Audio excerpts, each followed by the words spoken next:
सोचिए जरा, क्या बिहार की राजनीति में एक बहुत बड़ा गेम पलट होने वाला है, या सच में मुख्यमंत्री नीतीश कुमार अपनी कुर्सी छोड़कर राज्यसभा जाने वाले। और सबसे बड़ा सवाल, क्या यह फैसला उनकी मर्जी से लिया गया है या फिर इसके पीछे बीजेपी और जेडीयू के बीच कोई बड़ी डील हुई। क्या बिहार में पहली बार भाजपा का मुख्यमंत्री बनने जा रहा है? क्या इसके बदले में नीतीश कुमार को दिल्ली की राजनीति में बड़ी भूमिका मिलने वाली? अगर यह सब सच है तो यह सिर्फ एक राजनीति फैसला नहीं बल्कि बिहार की पूरी राजनीति बदल देने वाली चाल हो सकती। तो आखिर पर्दे के पीछे क्या हुआ, क्यों अचानक नीतीश कुमार मुख्यमंत्री की कुर्सी छोड़ने को तैयार हो गए, और इस फैसले से बीजेपी को क्या फायदा होगा और जेडीयू को क्या मिला, इस पूरी कहानी को आज हम गहराई से समझेंगे। हेलो दोस्तों, मैं करण किशोर और आपका हमारे चैनल पर स्वागत है। बिहार की राजनीति में अचानक हलचल। पिछले कुछ दिनों से बिहार की राजनीति में अचानक हलचल तेज हो गई है। खबरें आ रही है कि मुख्यमंत्री नीतीश कुमार अब राज्यसभा जाने की तैयारी कर रहे हैं और जल्द ही मुख्यमंत्री पद छोड़ सकते हैं। यह खबर सामने आती ही पटना से लेकर दिल्ली तक राजनीतिक गलियारे में चर्चा शुरू होगी, क्योंकि नीतीश कुमार कोई साधारण नेता नहीं, वह करीब 20 साल तक बिहार के मुख्यमंत्री रहे। कई बार अलग अलग गठबंधनों के साथ सरकार बनाई और उन्हें सुशासन बाबू के नाम से जाना जाता है। लेकिन अब सवाल उठ रहा है कि इतने लंबे समय तक सत्ता में रहने वाला नेता अचानक दिल्ली क्यों जाना चाहता है? क्या चुनाव जीतने के बाद ही तय हो गई थी रणनीति? दरअसल कई राजनीतिक सूत्रों का कहना है कि यह फैसला अचानक नहीं हुआ।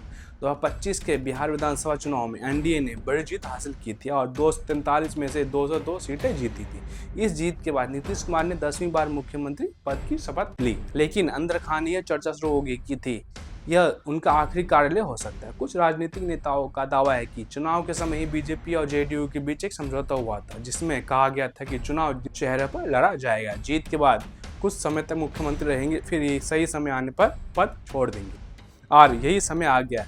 आखिर राज्यसभा क्यों? अब सवाल उठता है कि नीतीश कुमार राज्यसभा ही क्यों जाना चाहते हैं। इसके पीछे कई कारण बताए जा रहे हैं। उम्र और स्वास्थ्य। नीतीश कुमार अब 75 साल के हो चुके हैं। मुख्यमंत्री का पद बेहद व्यस्त और तनावपूर्ण होता है।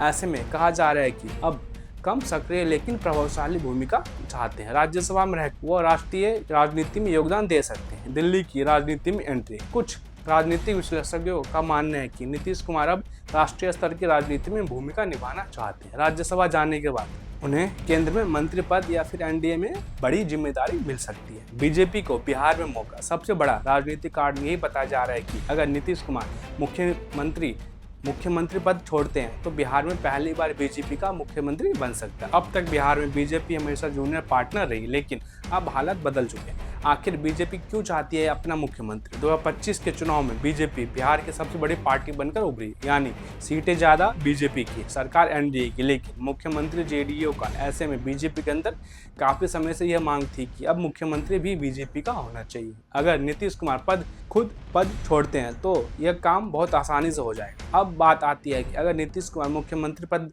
छोड़ते हैं तो सबसे बड़ा सवाल यही है कि नया मुख्यमंत्री कौन बने। सूत्रों के अनुसार बीजेपी में 3 नाम चर्चा में। पहला सम्राट चौधरी, दूसरा विजय कुमार सिन्हा और तीसरा है कोई नया चेहरा। हालांकि अंतिम फैसला दिल्ली में बीजेपी शीर्ष नेता करेंगे। अब आने वाले कुछ दिन बेहद महत्वपूर्ण होंगे। नीतीश कुमार राज्यसभा के लिए नामांकन दाखिल करेंगे, उसके बाद मुख्यमंत्री पद से इस्तीफा देंगे, एनडीए विधायक दल की बैठक होगी और नया मुख्यमंत्री चुना जाएगा। अगर ऐसा होता है तो बिहार की राजनीति में बड़ा बदलाव देखने को मिलेगा। सबसे बड़ा सवाल, लेकिन इस कहानी में सबसे बड़ा सवाल अभी भी बाकी है। क्या नीतीश कुमार सच में राजनीति से धीरे धीरे दूरी बनाना चाहते हैं, या फिर यह सिर्फ एक नई रणनीति है? क्योंकि भारतीय राजनीति में नीतीश कुमार को सबसे ज्यादा रणनीतिक नेताओं में से एक माना जाता है, और हो सकता है कि यह अभी उनकी कोई बड़ी चाल हो। अंत में आपसे सवाल, तो दोस्तों अब सवाल आपसे है, क्या नीतीश कुमार का राज्यसभा जाना सिर्फ एक राजनीतिक फैसला है, या फिर इसके पीछे बीजेपी और जेडीयू के बीच बड़ी डील हुई? और बिहार में